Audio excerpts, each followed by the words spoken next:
నిన్న సాయంత్రం నుంచి పలు చోట్ల భారీ వర్షం కురిసింది. ఇటు తెల్లవారుజామున కూడా పలు ప్రాంతాల్లో వాన దంచుకొట్టింది. ఇటు హస్తినాపురంలో అత్యధికంగా 17.5 మిల్లీమీటర్స్ వర్షపాతం నమోదైంది. ఇటు సులేమాన్ నగర్లో 14.5 మిల్లీమీటర్ల వర్షం నమోదైంది. ఇటు అత్తాపూర్లో కూడా 13.55 మిల్లీమీటర్ల వర్షపాతం నమోదైంది. మొత్తంగా ఇటు హైదరాబాద్లోని పలు ప్రాంతాలు, ఇటు వనస్థలిపురం అలాగే రాజేంద్ర నగర్లో కూడా 12 మిల్లీమీటర్ల వర్షపాతం నమోదైంది. ఇవాళ కూడా మోస్తరు నుంచి భారీ వర్షాలు పడే అవకాశం ఉన్నట్టు తెలుస్తుంది. ఇటు అల్వల్ అలాగే సికింద్రాబాద్ అలాగే జూబ్లీహిల్స్, బషీర్బాగ్, అత్తాపూర్, రాజేంద్ర నగర్లో ఇంకా వర్షం కంటిన్యూ అవుతూనే ఉంది. చాలా ప్రాంతాల్లో కూడా ఇటు కరెంటు కష్టాలు రాత్రి సమయం నుంచి అలాగే తెల్లవారుజాము నుంచి ఇటు కరెంటు కూడా లేకపోవడం జరిగింది. సో మొత్తం మీద ఇటు ఓవరాల్గా ఒకసారి హైదరాబాద్ అలాగే తెలంగాణకు సంబంధించిన అప్డేట్ ఇచ్చే ప్రయత్నం చేస్తాను. ఒకసారి మనం చూస్తే కనుక ఇటు హైదరాబాద్ ఒకసారి చూస్తే ఇటు ఐఎండీ ప్రకారం ఎల్లో అలర్ట్ని జారీ చేశారు. హైదరాబాద్ అలాగే హైదరాబాద్ పరిసర ప్రాంతాల్లో ఉన్న జిల్లాలన్నిటికీ కూడా సాధారణంగా ఇటు లైట్ రెయిన్ నుంచి థండర్ స్ట్రోమ్స్తో ఇటు భారీ వర్షాలు కూడా పడే అవకాశం ఉన్నట్టు తెలుస్తుంది. స్పెసిఫిక్గా ఇటు అత్తాపూర్ లాంటి ఏరియాస్కి ప్రస్తుతానికి Hydraa water logging issue, Hydraa ఇటు పిల్లర్ నెంబర్ 264 అత్తాపూర్ పరిసర ప్రాంతాల్లో వాటర్ లాగింగ్ ఇష్యూస్ కూడా ఉన్నట్టు తెలుస్తుంది. సో మొత్తం మీద ఇదే కంటిన్యూ అవబోతుంది ఫిబ్రవరి 25, 26 దాకా. ఒకసారి తెలంగాణ మొత్తంగా చూస్తే ఇటు తెలుగు రాష్ట్రాలు కూడా ఒక్కసారి చూస్తే కనుక ఇటు కర్ణాటక నుంచి అలాగే మహారాష్ట్ర దాకా. సో మొత్తం మీద ఐఎండీ అయితే ఒక ఎల్లో అలర్ట్ని చాలా జిల్లాలకు జారీ చేసింది. ఇటు నిర్మల్లో అత్యధికంగా 42 మిల్లీమీటర్ల వర్షపాతం నమోదైంది. అలాగే ఇటు సిద్దిపేట్ మరియు ఆదిలాబాద్లో 34.5 మిల్లీమీటర్ల వర్షపాతం నమోదైంది. హైదరాబాద్ 17.3 ఎల్బీ నగర్ అలాగే రాజేంద్ర నగర్ 14.5 మిల్లీమీటర్లు. సో మొత్తం మీద దీనికి సంబంధించి మరింత అప్డేట్ తీసుకునే ప్రయత్నం చేద్దాం. ఇటు మా ప్రతినిధి శిల్ప ఉన్నారు, శిల్పతో మాట్లాడి తెలుసుకునే ప్రయత్నం చేద్దాం. శిల్ప చెప్పండి, ఇవాళ రేపు ఇలానే కంటిన్యూ అయ్యే అవకాశం ఉందా? అండ్ దీనికి సంబంధించి పోలీసులు కానీ హైడ్రా కానీ ఎలాంటి చర్యలు తీసుకుంటున్నారు? రైట్, నైరుతి బంగాళాఖాతంలో కొనసాగుతున్నటువంటి అల్పపీడనం రానున్నటువంటి 24 గంటల్లో బలహీనపడేటువంటి అవకాశం ఉన్నట్లు కూడా ఇప్పటికే వాతావరణ శాఖ అధికారులు అంచనా వేస్తున్నారు. కానీ నిన్న సాయంత్రం నుంచి కూడా ఇటు రాష్ట్ర వ్యాప్తంగా ఒకవైపు కుంటుపోతే వర్షాలు నమోదవుతున్నాయి. ప్రధానంగా తూర్పు తెలంగాణ జిల్లాలో దీని ఎఫెక్ట్ అనేది ఎక్కువగా కనిపిస్తుంది. ఇటు సిటీల్లో ఒకవైపు చిరుచెరువులతో పాటు ఇటు అవుట్స్కట్స్ లో భారీ వర్షం నమోదైంది. కానీ ఈ రోజు రానున్నటువంటి 2 నుండి 3 గంటల్లో ఇటు నగరానికి ఆరెంజ్ అలర్ట్ జారీ చేశారు. ఆరెంజ్ అలర్ట్ తో పాటు ఈదురుగాలులు గంటకి 40 నుండి 50 కిలోమీటర్ల వేగంతో వీచే అవకాశం ఉంది. అందరూ కూడా జాగ్రత్తలు తీసుకోవాలని, ఎందుకంటే అందరూ కూడా ఆఫీస్కి వెళ్లే సమయం కావడంతో అందరూ కూడా ముందుగానే బయలుదేరాలి. అందరూ ఒకటే సమయానికి రోడ్ పైకి వస్తే ట్రాఫిక్ జామ్ కూడా ఏర్పడే అవకాశం ఉండడంతో జాగ్రత్తలు తీసుకోవాలంటూ కూడా ఇప్పటికే ట్రాఫిక్ పోలీసులు అడ్వైజర్లు సూచిస్తున్నారు. ప్రధానంగా హైదరాబాద్, రంగారెడ్డి జిల్లాలకు ఆరెంజ్ అలర్ట్ చేశారు.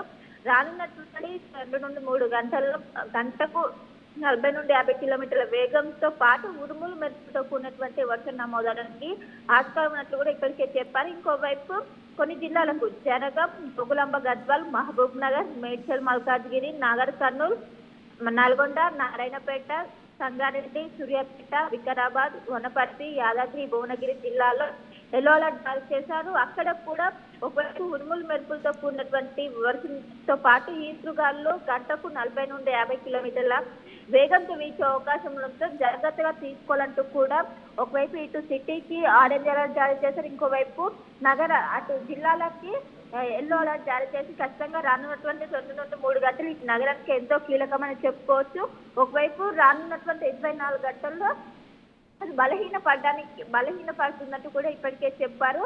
ప్రధానంగా ఇటు ఏదైతే నైరుతి బంగాళాఖాతంతో పాటు అటు శ్రీలంక, ఇటు భారత్ మధ్య కూడా అది కొనసాగుతుంది. అది కొనసాగి ప్రస్తుతము ఇంకోవైపు దానికి సమాంతరంగా ఒక ద్రోణి కూడా కొనసాగుతుంది. దీని ఎఫెక్ట్ ఇంకోవైపు నిన్నటి నుంచి కూడా మనకు సిటీలో క్లౌడీ వెదర్ కనిపిస్తుంది. ఉష్ణోగ్రతలు క్రమంగా తగ్గిపోయి కేవలం మొత్తం కూడా క్లౌడీ వెదర్ కనిపిస్తూ ఎక్కడికక్కడ కూడా మనకు కనిపిస్తున్నది. సో రానున్నటువంటి 24 గంటల వరకు కూడా ఇలానే కంటిన్యూ అయ్యే అవకాశం ఉన్నది.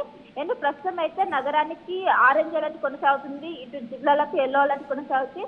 రానున్నటువంటి 2 నుండి 3 గంటలు మాత్రం ఎంతో కీలకమని చెప్పుకోవచ్చు. ఇప్పటికే వాతావరణ శాఖ అధికారులు రిలీజ్ చేసినటువంటి కొత్త సూచనలతో ఇప్పటికే జిహెచ్ఎంసీ అధికారులు కావచ్చు, హైడ్రా అధికారులు, ఇంకోవైపు ట్రాఫిక్ విభాగం మొత్తం కూడా అలర్ట్ అయ్యారు. ప్రధాన ట్రాఫిక్ సిగ్నల్స్ ఏవైతే ఉంటాయో అక్కడ ట్రాఫిక్ అనేది కాకుండా ప్రస్తుతం అయితే నియంత్రణ చేస్తున్నారు. అండ్ ఐటీ ఎంప్లాయీస్ కావచ్చు వాళ్ళందరూ కూడా ఇప్పటికే ఒకవైపు సూచనలు జారీ చేస్తున్నాం. అందరూ కూడా ఒకటే టైంకి లాగౌట్ కాకుండా షిఫ్ట్ల వైజ్ గా చేసుకుంటే మన ట్రాఫిక్ అనేది నియంత్రణ అవుతూ ఉంటుంది అని కూడా ఇప్పటికే వాళ్ళ సూచనలు జారీ చేసినట్టు రైట్ శిల్ప, థ్యాంక్స్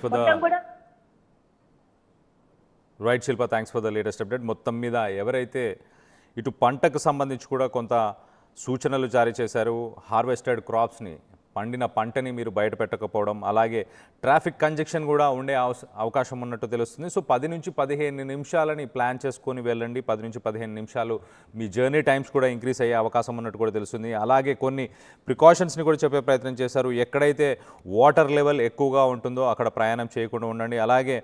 అలాగే వాటర్ నదులు కానీ అలాగే లేక్స్ కానీ ఉన్న చోట కూడా ప్రజలు కూడా వెళ్లకుండా ఉండండి అంటూ చెప్పుకొచ్చే ప్రయత్నం చేస్తారు. కొంత విజిబిలిటీకి సంబంధించి కూడా మాట్లాడారు. విజిబిలిటీ కూడా తక్కువ ఉండే అవకాశం ఉంటుంది వర్షం వల్ల. సో కొంత మీ ప్రయాణాలను కూడా ముందుగానే ప్లాన్ చేసుకునే ప్రయత్నం చేయండి. ఒక్కసారి ఇటు ఆరెంజ్ అలర్ట్ అలాగే ఎల్లో అలర్ట్కి సంబంధించిన ప్రాంతాల గురించి కూడా చెప్పే ప్రయత్నం చేస్తా. హైదరాబాద్, రంగారెడ్డి జిల్లాల్లో, అలాగే తదుపరి 2-3 గంటల్లో కూడా మోస్తరు వర్షం నుంచి భారీ వర్షం పడే అవకాశం కూడా ఉన్నట్టు తెలుస్తుంది. ఒక్కసారి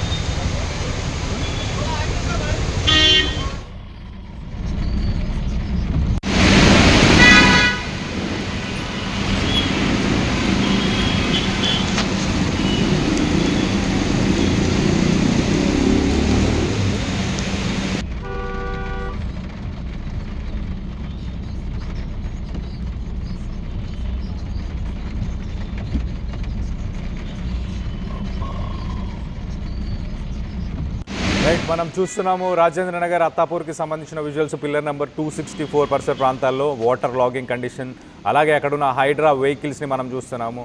సో మొత్తం మీద రానున్న రోజుల్లో కూడా ఎలాంటి పరిస్థితులు నెలకొన్నాయి, ఇటు తెలంగాణ అలాగే ఇటు హైదరాబాద్కి సంబంధించి మరింత లేటెస్ట్ డీటెయిల్స్ తీసుకునే ప్రయత్నం చేద్దాం. ఇటు వాతావరణ శాఖ అధికారులతోని మా ప్రతినిధి శిల్ప ఉన్నారు. శిల్పతో మాట్లాడి తెలుసుకునే ప్రయత్నం చేద్దాం. నైరుతి బంగాళాఖాతంలో అల్పపీడనం ఏర్పడింది. ఈ అల్పపీడన ప్రభావంతో ఇటు రాష్ట్రానికి వర్ష సూచన జారీ చేశారు. దీని ప్రభావం ఎంత మేర ఉంటుంది, రాష్ట్రం పైన ఎన్ని రోజుల వరకు కూడా వర్షం కొనసాగే అవకాశం ఉంది? దీని గురించి మనతో మాట్లాడడానికి ఐఎండీ ఆఫీసర్ శ్రీనివాస్ గారు ఉన్నారు. వారితో మాట్లాడించే ప్రయత్నం చేద్దాం. సార్, ఇప్పుడు అల్పపీడనం ఎక్కడ కొనసాగుతుంది, దాని ఎఫెక్ట్ ఎంత మేర ఉంటుంది రాష్ట్రం మీద? మనకి ప్రస్తుతం నైరుతి బంగాళాఖాతం, దానికి ఆనుకుని ఉన్న మధ్య బంగాళాఖాతం ఇంచుమించు ఆ ప్రాంతంలో ఒక అల్పపీడన ప్రాంతం గత 2 రోజులు బట్టి కొనసాగుతుంది. ఇది రేపటికి బలహీనపడే అవకాశం ఉంది. అయితే దీనికి తోడు మనకి ఇప్పుడు ఈ ఫిబ్రవరి నెల 2వ వారం నుంచి మనం గ్రాడ్యువల్గా చలికాలం నుంచి వేసవకాలంలోకి ప్రవేశించే సమయం. ఇప్పుడు ఏమవుతుందంటే టెంపరేచర్స్ మనకి మొన్నటి వరకు 31-32 డిగ్రీలు మించి ఎక్కడా లేవు. ఇప్పుడు మళ్ళీ గ్రాడ్యువల్గా గత 3-4 రోజుల నుంచి చూసినట్లయితే వివిధ ప్రాంతాల్లో మనకి 35-36 డిగ్రీల వరకు టెంపరేచర్లు చేరుకుంటున్నాయి. ఇట్లా టెంపరేచర్లు పెరుగుతున్నప్పుడు మనకి ఈ ల్యాండ్కి సీకి మధ్యన ఉన్నటువంటి టెంపరేచర్ డిఫరెన్సెస్, అలాగే ల్యాండ్ మీద కూడా మొన్న వివిధ ప్రాంతాల మధ్య ఉన్న టెంపరేచర్ డిఫరెన్సెస్ వల్ల మనకి మళ్ళీ ఈ ఉపరితల ఆవర్తనాలు, ఇలాగా ట్రఫ్ లైన్స్ ఇటువంటివి ఏర్పడుతుంటాయి. మనకి శీతాకాలంలో ఇటువంటివి చూడం మనం. అందుకే శీతాకాలంలో మనకి పెద్దగా వాతావరణంలో మార్పులు ఉండవు, ఓన్లీ చలి పెరగడం తప్పించి మార్పులు ఉండవు. అయితే ఈ వేసవ కాలంలోకి ప్రవేశించి టెంపరేచర్లు పెరిగే కొద్దీ ఇటువంటి ట్రఫ్స్ ఇట్లా ఏర్పడుతుంటాయి. మరి ఈ రోజు పరిస్థితి చూసినట్టయితే దీని ప్రభావం వల్ల వచ్చే తేమ, అలాగే మనకి ఈ మధ్య మహారాష్ట్ర ప్రాంతం నుంచి ఒక ద్రోణి కూడా మనకి మన తెలంగాణకు ఆనుకుని ఉన్న ఈ విదర్భ ప్రాంతం వరకు కూడా కొనసాగుతుంది. అలాగే మనకి ఇటు ఒడిస్సా ప్రాంతం నుంచి కోస్టల్ ఆంధ్రప్రదేశ్ వరకు కూడా ఒక ద్రోణి ఉంది. వీటి వల్ల కూడా మళ్ళీ మనకి తేమగాలులు అనేవి ప్రవేశిస్తాయి. ఈ తేమగాలులు అయితే ఇవి పెద్దగా సివియారిటీ ఉన్న తేమగాలులు కాదు. ఈ తేమ అనేది ప్రవేశించినప్పుడు మనకి ప్రస్తుతం టెంపరేచర్లు ఎక్కడైతే ఎక్కువ ఉన్నాయో 35-36 డిగ్రీలు ఉన్న దగ్గర మళ్ళీ కన్వెక్షన్ ఉంటుంది. అంటే వేడి గాలులు కింద నుంచి పైకి పోతూ ఉంటాయి.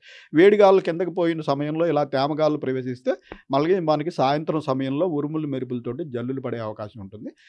నిన్న కూడా మనం చూసాము ఆదిలాబాదు, కుమ్రం భీము ఆ ప్రాంతంలో ఒక సెంటీమీటరు ఇంచుమించు 1.5 సెంటీమీటర్స్ వరకు కొద్దిగా వర్షపాతం పడింది. అలాగే ఈరోజు కూడా మనకి పలు జిల్లాలు ముఖ్యంగా మనకి ఆదిలాబాదు, కుమరం భీము, నిర్మల్, నిజామాబాదు, మంచిర్యాల, అలాగే మనకి భద్రాద్రి కొత్తగూడెము, ఖమ్మము, వరంగల్, హన్మకొండ, మన సిటీలో కూడా కొద్దిపాటి జల్లులు రంగారెడ్డి జిల్లాలో పడే అవకాశం ఉంది. అలాగే మనకి పశ్చిమాన ఉన్నటువంటి ఈ మెదక్, కామారెడ్డి, సంగారెడ్డి ఈ ప్రాంతంలో కూడా ఈరోజు సాయంత్రం మనకి మధ్యాహ్నం సాయంత్రం వేళల్లో కొద్దిగా ఉరుములు మెరుపులు జల్లులు పడే అవకాశం ఉంది. అయితే ప్రస్తుతం భారీ వర్ష సూచన ఏమీ లేదు. రేపు కూడా ఈ సెంట్రల్ జిల్లాలో అలాగే ఉత్తర తెలంగాణలోని జిల్లాల్లో కొద్దిపాటి ఉరుములు మెరుపులు జల్లులు పడే అవకాశం ఉంది. అంటే ఈరోజు రేపు ఉష్ణోగ్రతలు ఏ విధంగా నమోదయ్యే అవకాశం ఉంది? సాధారణంగా నమోదయ్యే అవకాశం ఉంది? ఉష్ణోగ్రతలు ఇంచుమించు 33 నుంచి 35, 36 డిగ్రీల వరకు ఇంచుమించు సాధారణంగానే నమోదయ్యే అవకాశం ఉంది. అయితే ఎక్కడైతే టెంపరేచర్లు మనకి 33, 36 డిగ్రీల ప్రాంతంలో ఉన్నాయో అక్కడ కొంచెం ఈ కన్వెక్టివ్ యాక్టివిటీ అనేది ఉంటుంది. అటువంటి ప్రదేశాల్లో మనకి ప్రస్తుతం తేమగాలులు అవైలబిలిటీ ఉంది కాబట్టి కొద్దిగా జల్లులు పడే అవకాశం ఈరోజు రేపు కూడా ఉంది. ఈ ట్రాన్సిషన్ పీరియడ్ ఎప్పటి వరకు కొనసాగుతుంది? ఈ ట్రాన్సిషన్ పీరియడ్ మనకి ఇంచుమించు మార్చి 1వ తారీఖు వరకు ఇలా గ్రాడ్యువల్గా టెంపరేచర్స్ రైజ్ అవుతూ ఉంటాయి. మనకి మార్చి 1వ తారీఖు నుంచి యాక్చువల్గా మనకి వేసవికాలం ఇంకా మనకి టెంపరేచర్స్ మ్యాక్సిమం టెంపరేచర్స్ ప్రధానంగా రైజ్ అవుతూ ఉంటాయి. ఈ మ్యాక్సిమం టెంపరేచర్స్ రైజ్ అయినప్పుడు ఈ టెంపరేచర్ డిఫరెన్సెస్ వల్ల మళ్ళీ మనకి వారానికి 10 రోజులకి ఇలాంటి ద్రోణులు, ఉపరితల ఆవర్తనాలు ఏర్పడటము, వాటి వల్ల మాయిశ్చర్ ఎక్స్ట్రాక్షను, మనకి ఆల్రెడీ టెంపరేచర్లు పెరిగి ఉంటాయి కాబట్టి ఈవినింగ్ టైంలో థండర్ స్టార్మ్స్ ఇటువంటివి నార్మల్గా మనకి ప్రీ మాన్సూన్ షవర్స్ అంటాం. ఇటువంటివి మార్చి, ఏప్రిల్, మే నెలల్లో జనరల్గా వస్తూనే ఉంటాయి. ఇటు సిటీలో రాత్రిపూట ఉష్ణోగ్రతలు ఏ విధంగా నమోదవుతున్నాయి? ప్రస్తుతం రాత్రిపూట ఉష్ణోగ్రతలు బాగా పెరిగినాయి. మనకి 20 డిగ్రీలు పైబడి నిన్నైతే 23 డిగ్రీలు. అంటే మనకి క్లౌడింగ్ ఉన్నట్టయితే మినిమం టెంపరేచర్లు ఎక్కువ పెరుగుతాయి. నిన్న మనకి క్లౌడింగ్ వచ్చింది, ఆల్రెడీ మాయిశ్చర్ వచ్చి నిన్న, అందుకని ఈరోజు ఉదయం మనం మన సిటీ ప్రాంతంలో మ్యాక్సిమం టెంపరేచర్ వచ్చి 23 డిగ్రీల వరకు నమోదైంది. చాలా ప్రాంతాల్లో ప్రస్తుతం 18 నుంచి 23 డిగ్రీల వరకు నమోదైంది. మనకి చలి నుంచి పూర్తిగా మనం బయటకు వచ్చేసాము.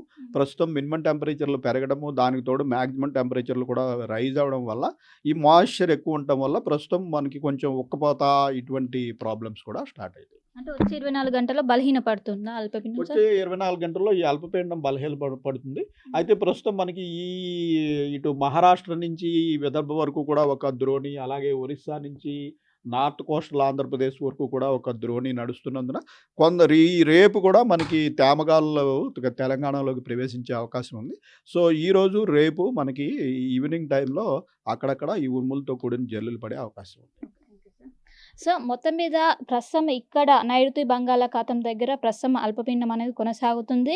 రానున్నటువంటి 24 గంటల్లో అది పూర్తిగా బలహీనపడడానికి కూడా ఎక్కువగా అవకాశం ఉన్నట్టు కూడా ఇప్పటికే వాతావరణ శాఖ అధికారులు అంచనా వేస్తున్నారు. దీంతో ఇటు ఆసిఫాబాద్ కావచ్చు, తూర్పు తెలంగాణ జిల్లాల్లో కేవలం సాయంత్రం పూట చిరు జల్లులు పడడానికి అవకాశం ఉంది. తర్వాత ఫిబ్రవరి ముగిసిన అనంతరం ఉష్ణోగ్రతలు క్రమంగా పెరిగి సాధారణం కంటే 2 నుండి 3 డిగ్రీలు ఎక్కువగా పెరిగేందుకు కూడా అవకాశం ఉన్నట్లు కూడా ఇప్పటికే వాతావరణ శాఖ అంచనా వేస్తున్నారు. కానీ ఇప్పుడు ఏర్పడినటువంటి అల్పపీడనం ఉందో దాని ప్రభావం రాష్ట్రం మీద కొంతమేర మాత్రమే ఉంటుందంటూ కూడా వాతావరణ శాఖ అధికారులు అయితే అంచనా వేస్తున్నారు. కెమెరా కోటితో కలిసి Shilpa, RTV, Hyderabad. Right, thanks Shilpa for the latest update. So మొత్తం మీద మార్చి నుంచి మొదటి 2-3 డిగ్రీలు పెరిగే అవకాశం ఉన్నట్టు తెలుస్తుంది. ఇటు అల్పపీడనం కూడా 24 గంటల్లో కొంత దాని ప్రభావం తగ్గే అవకాశం కూడా ఉన్నట్టు తెలుస్తుంది. సో వచ్చే 2-3 గంటల్లో పలు ప్రాంతాల్లో భారీ వర్షం కురిసే అవకాశం ఉంది. ఇటు హైదరాబాద్, రంగారెడ్డి జిల్లాలకు ఆరెంజ్ అలర్ట్ని జారీ చేశారు వాతావరణ శాఖ అధికారులు. అలాగే జనగాం, జోగులాంబ, గద్వాల్, మహబూబ్ నగర్, అలాగే మేడ్చల్, మల్కాజ్గిరి, నాగర్ కర్నూలు, నల్గొండ, నారాయణపేట్, అలాగే సంగారెడ్డి, సూర్యాపేట్, వికారాబాద్, వనపర్తి, యాదాద్రి, భువనగిరి జిల్లాలకి యెల్లో అలర్ట్ని జారీ చేశారు. ఇటు హైదరాబాద్లో వర్షం దంచి కొట్టబోతుంది. అలాగే నిన్న సాయంత్రం నుంచి పలు చోట్ల భారీ వర్షం కురుస్తుంది. ఒకసారి ఆ విజువల్స్ని కూడా ఒకసారి చూసే ప్రయత్నం చేద్దాం.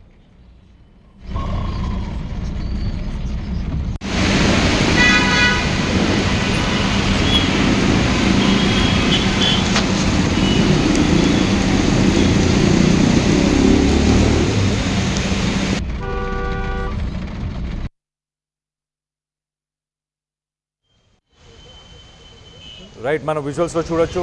ఇటు వాతావరణ శాఖకు సంబంధించిన ఐఎండీ రిపోర్ట్ని కూడా ఒకసారి మీకు చదివి వినిపించే ప్రయత్నం చేస్తా. ఇటు ఒక్కసారి మనం చూస్తే కనుక ఇటు హైదరాబాద్ నగరానికి ఆరెంజ్ అలర్ట్, హైదరాబాద్తో పాటు ఇటు రంగారెడ్డి జిల్లాకి కూడా ఆరెంజ్ అలర్ట్ని జారీ చేశారు. ఒక పక్కన ఎల్లో వార్నింగ్స్, ఎల్లో అలర్ట్ని ఒకసారి మనం చూస్తే జనగామ, జోగులాంబ గద్వాల్, మహబూబ్ నగర్, మిడ్చల్ మల్కాజ్గిరి, నాగర్ కర్నూల్, నల్గొండ, నారాయణపేట్, సంగారెడ్డి, సూర్యాపేట్, వికారాబాద్, వనపర్తి, యాదాద్రి భువనగిరి జిల్లాల్లో తదుపరి 2-3 గంటల్లో తేలికపాటి వర్షం మరియు గరిష్ట ఉపరితల గాలి వేగం గంటకు 40 కిలోమీటర్ల కంటే తక్కువ గాలులతో తేలికపాటి ఉరుములతో కూడిన వర్షాలు వచ్చే అవకాశం ఉన్నట్టుంది. సో మొత్తం మీద 40 కిలోమీటర్ల వేగంతో గాలులు ఉండే అవకాశం ఉంది. అలాగే తేలికపాటి నుంచి కొంత మోస్తరు వర్షాలు కురిసే అవకాశం ఉన్నట్టు కూడా తెలుస్తుంది. సో అలాగే ఒక్కసారి మనం చూస్తే కనుక ఎవరైతే పంటకు సంబంధించిన ధాన్యం కానీ ఇవన్నీ కూడా బయట పెట్టకుండా ఉండండి అంటూ చెప్పుకొచ్చే ప్రయత్నం చేస్తున్నారు. అలాగే ఫెర్టిలైజర్స్ కానీ, పెస్టిసైడ్స్ కానీ, మందులు ఈ వ్యవసాయం చేసుకునే వారు ఎవరు కూడా మందులు వేయకండి ఇప్పుడు ప్రస్తుతానికి అంటూ చెప్పుకొచ్చే ప్రయత్నం చేస్తున్నారు. అలాగే డ్రైవింగ్ చేసే వాళ్ళందరూ కూడా కేర్ఫుల్గా ఉండండి. కొంత మీ జర్నీస్ని ప్లాన్ చేసుకోండి. ఒక 10 నుంచి 15 నిమిషాలు ట్రాఫిక్లో స్తంభించే అవకాశం ఉంటుంది కాబట్టి కొంత జర్నీస్ని కూడా ముందుగానే ప్లాన్ చేసుకోండి అంటూ కూడా సూచనలను అయితే జారీ చేశారు. సో మొత్తం మీద మనం విజువల్స్లో చూస్తున్నాం. ఇటు అత్తాపూర్లో అత్యధికంగా 14.5 మిల్లీమీటర్లు, అలాగే ఇటు ఎల్బీ నగర్లో 17 మిల్లీమీటర్లు. సో మొత్తం మీద 17.5 మిల్లీమీటర్లు, సులైమాన్ నగర్ 14.5 మిల్లీమీటర్లు వర్షపాతం నమోదైంది. మీ ఏరియాల్లో ప్రస్తుతానికి ఎలాంటి పరిస్థితులు నెలకొని ఉన్నాయి? మీ ఏరియాలో వర్షపాతం నమోదైందా, ఎంతగా నమోదైంది అన్న వివరాలని కింద కామెంట్ రూపంలో తెలియపరచండి.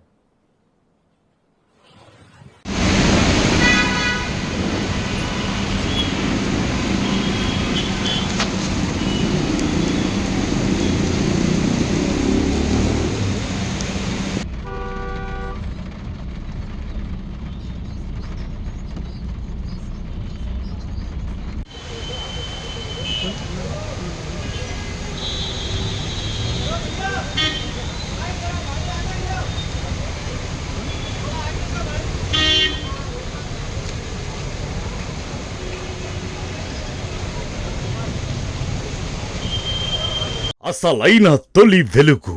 ఫాలో వాట్సాప్ @తొలి వెలుగు official.